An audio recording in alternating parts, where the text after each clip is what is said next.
The Haunting of Hill House. Revisited.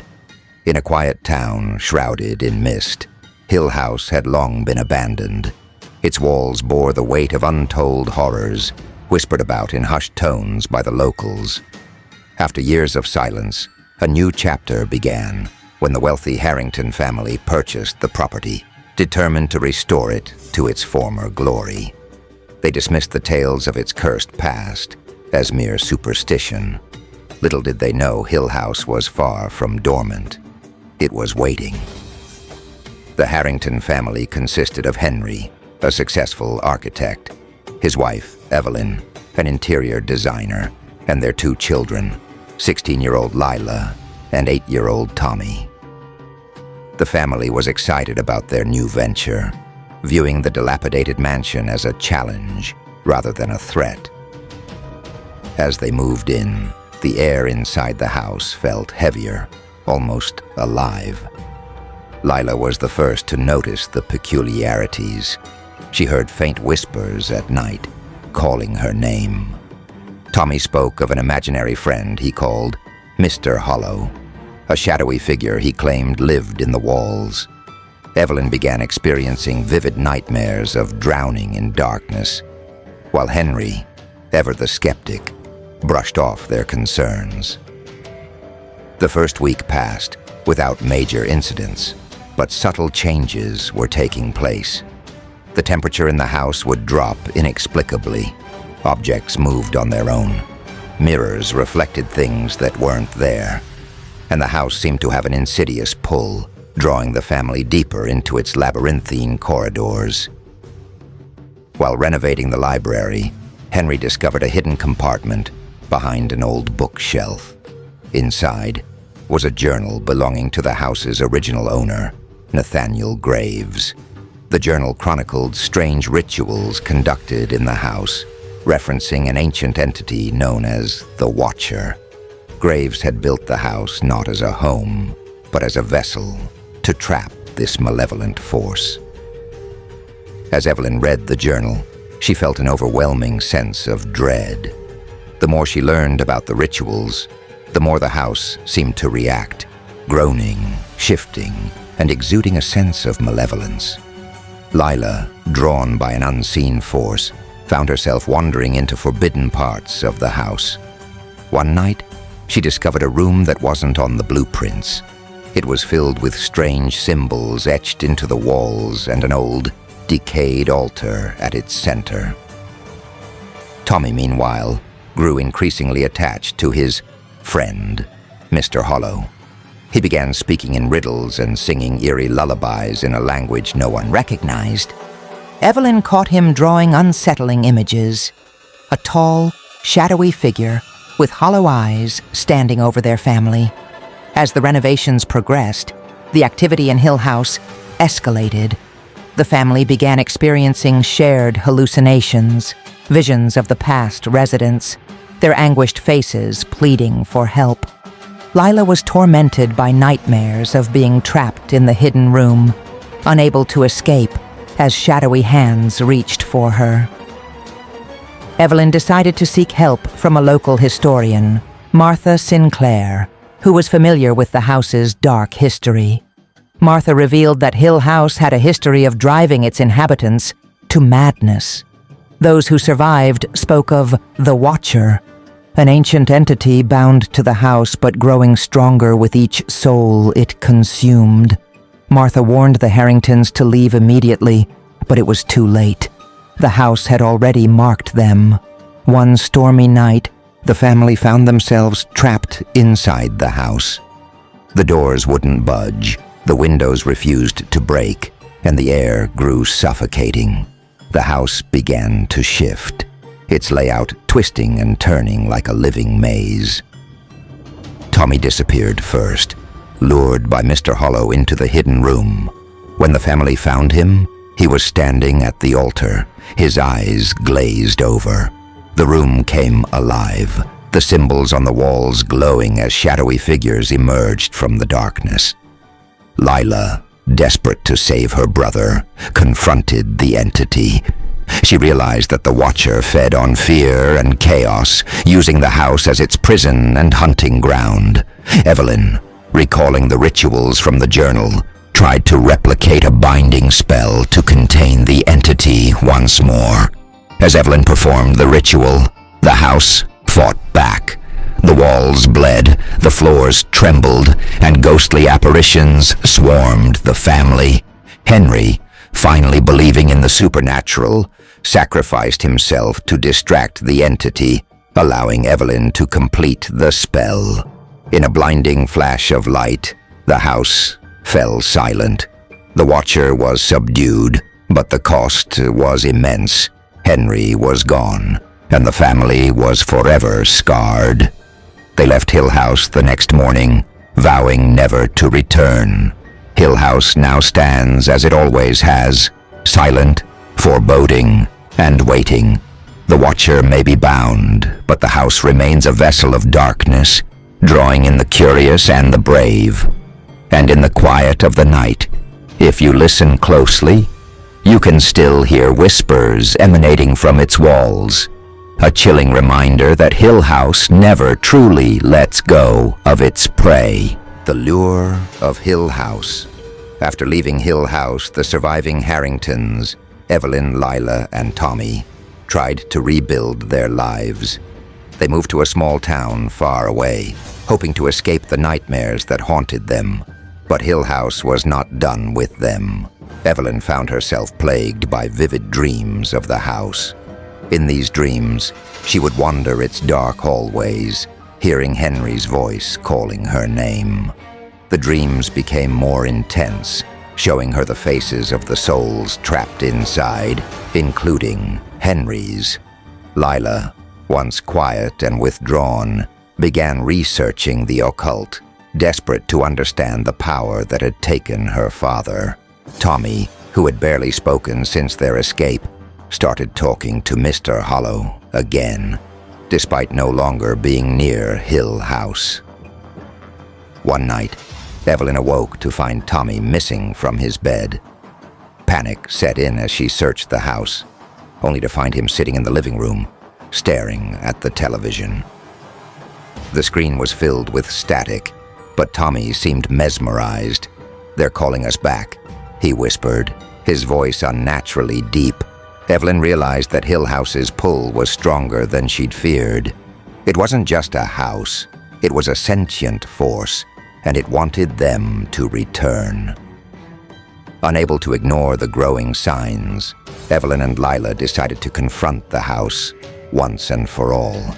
They sought out Martha Sinclair, the historian who had warned them before. Martha revealed that Hill House's curse was tied to the Watcher, an ancient entity bound to the property through blood rituals. Breaking its hold would require a sacrifice greater than they could imagine. Evelyn knew they had no choice. Leaving the entity unchecked would mean it could continue to torment them, and possibly grow strong enough to escape the house. Against Martha's advice, Evelyn, Lila, and Tommy returned to Hill House, armed with knowledge and determination. As they approached the house, it looked even more menacing than before. The windows seemed to glare at them like eyes, and the air grew colder with every step. Inside, the house was eerily quiet, as though it had been waiting for them. The house wasted no time. As soon as they entered, the doors slammed shut, and the temperature dropped. Shadows began to move, forming figures that resembled the souls of past victims. Henry's ghost appeared, his face filled with sorrow and pain. "Leave," he begged. "You can't win." But Evelyn refused. She held the journal tightly, determined to use the rituals to weaken the Watcher. Lila set up protective wards, using salt and candles, while Tommy stood in a trance, mumbling to himself. As Evelyn began the ritual, the house fought back. The walls bled and the floor cracked open, revealing a dark abyss below. Ghostly hands reached for them, pulling at their clothes and hair. Lila screamed as one of the spirits broke through her protective circle. But Evelyn stayed focused, chanting the incantation. The Watcher manifested it as a towering shadow, its hollow eyes glowing with malice. It spoke in a guttural voice, taunting Evelyn and her children.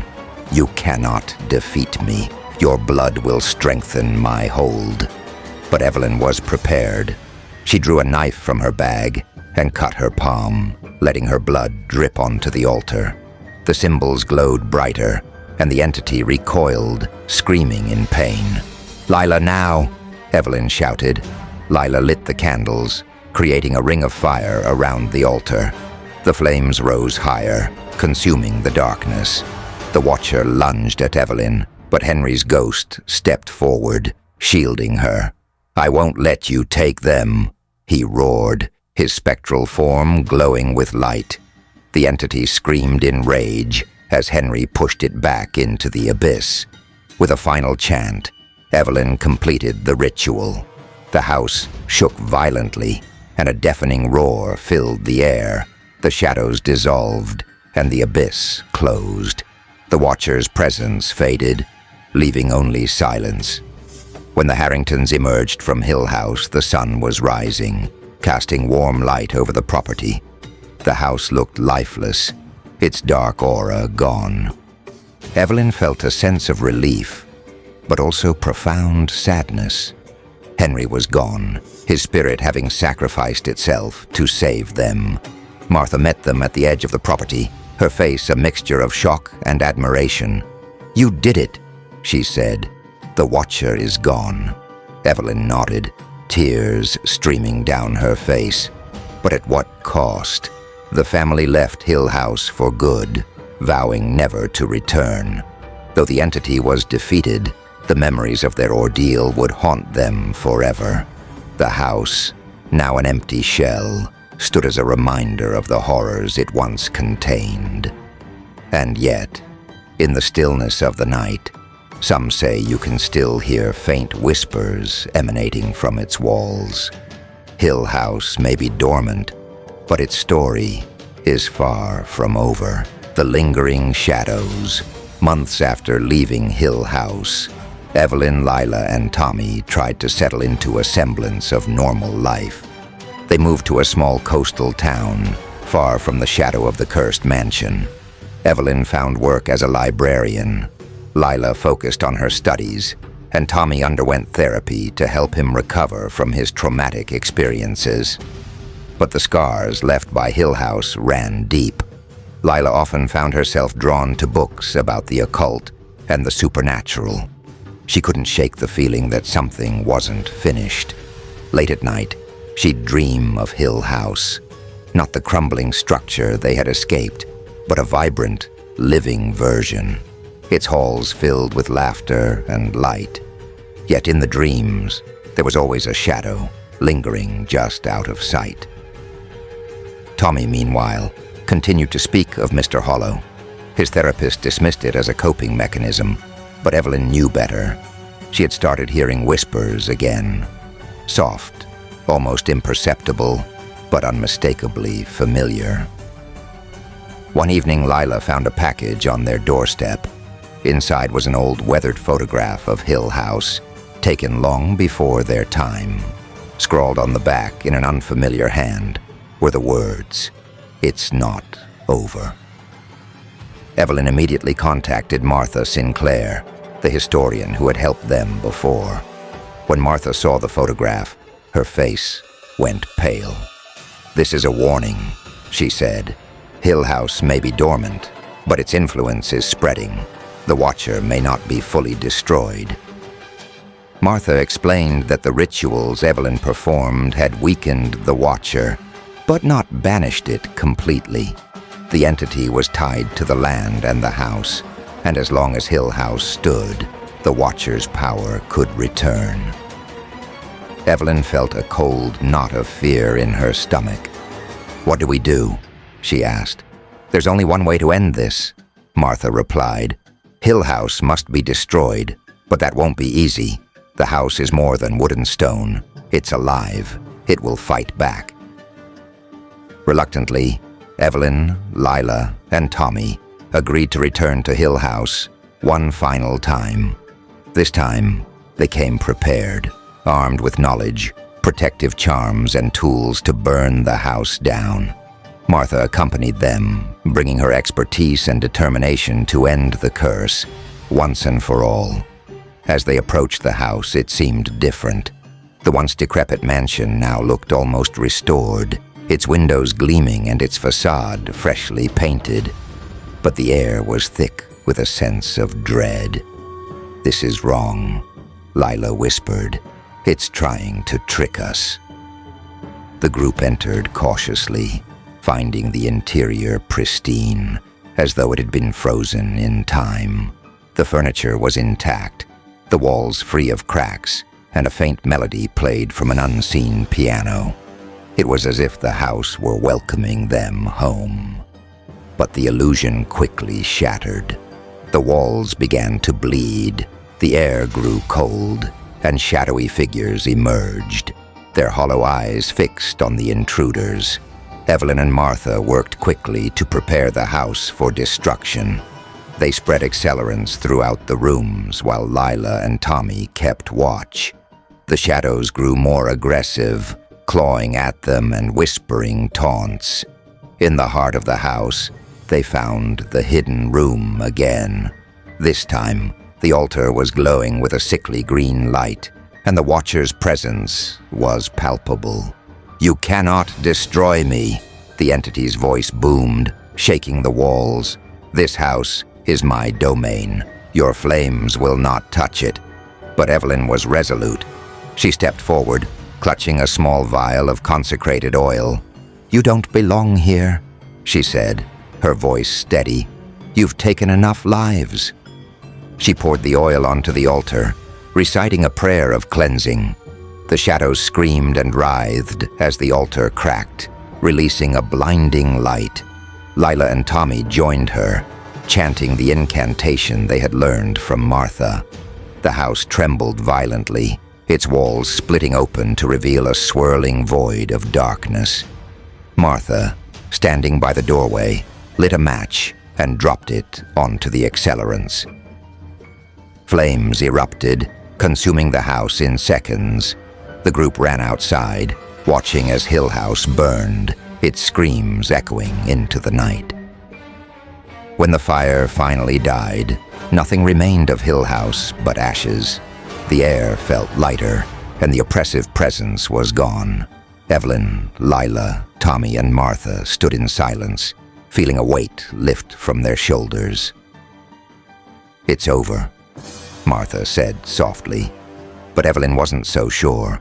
She glanced at Tommy, who was staring at the ashes with an unsettling calm. "Mr. Hollow says goodbye," he whispered. Evelyn's blood ran cold. Though the house was gone, she couldn't shake the feeling that the Watcher's influence wasn't entirely destroyed. As they drove away, she glanced in the rearview mirror and thought she saw a figure standing in the ruins. A tall, shadowy figure with hollow eyes. Hill House was gone, but its story was far from over. The echoes of Hill House. In the weeks following the destruction of Hill House, life seemed to return to normal for Evelyn, Lila, and Tommy. They no longer felt the suffocating weight of its presence, and the whispers had stopped. Yet there were subtle signs that something wasn't quite right. Tommy's behavior became more erratic. He would wake up in the middle of the night, speaking in a language Evelyn didn't recognize. Lila, too, seemed restless, spending hours staring at the photograph they'd received, the one that warned, "It's not over." Evelyn tried to convince herself it was just the aftermath of their trauma. But one evening, while sorting through their belongings, she found something chilling. A charred piece of wood from Hill House hidden in Tommy's backpack. "Tommy, where did this come from?" she demanded. He looked up, his expression eerily calm. "Mr. Hollow wanted me to keep it. He says it's important." A lingering connection. Evelyn immediately contacted Martha Sinclair. When Martha arrived and saw the charred wood, she was visibly shaken. "This shouldn't exist," Martha said. If the house was truly destroyed, nothing should remain. This is a sign that the Watcher isn't gone. It's tethered to this piece.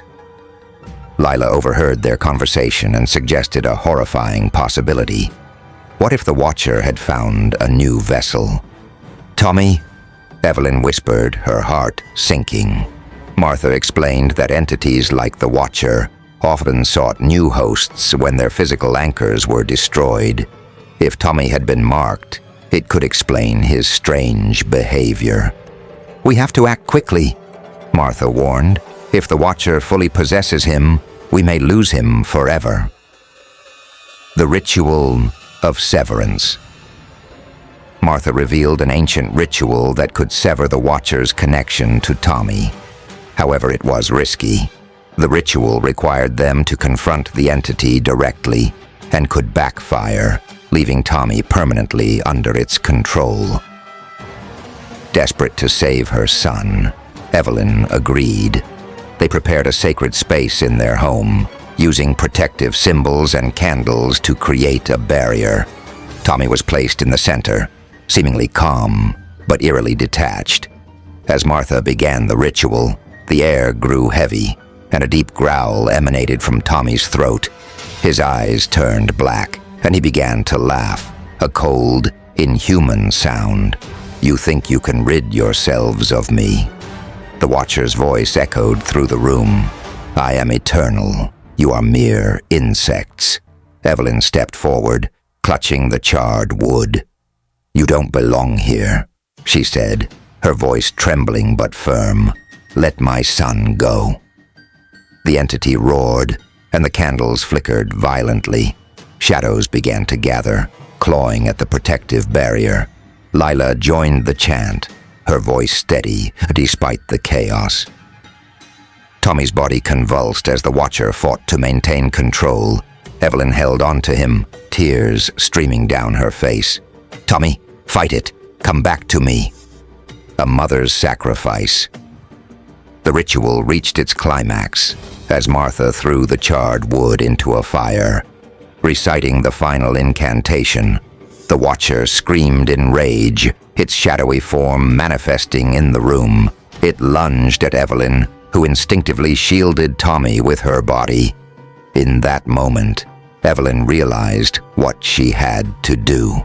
She grabbed the ceremonial dagger Martha had brought and made a small cut on her palm, allowing her blood to drip onto the fire. "Take me instead," she cried. "Leave my son alone."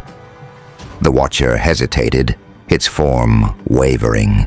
It seemed to consider her offer, but Lila intervened, shouting, "No, you don't get to take anyone." With a surge of determination, Lila grabbed the dagger and plunged it into the ground, completing the ritual.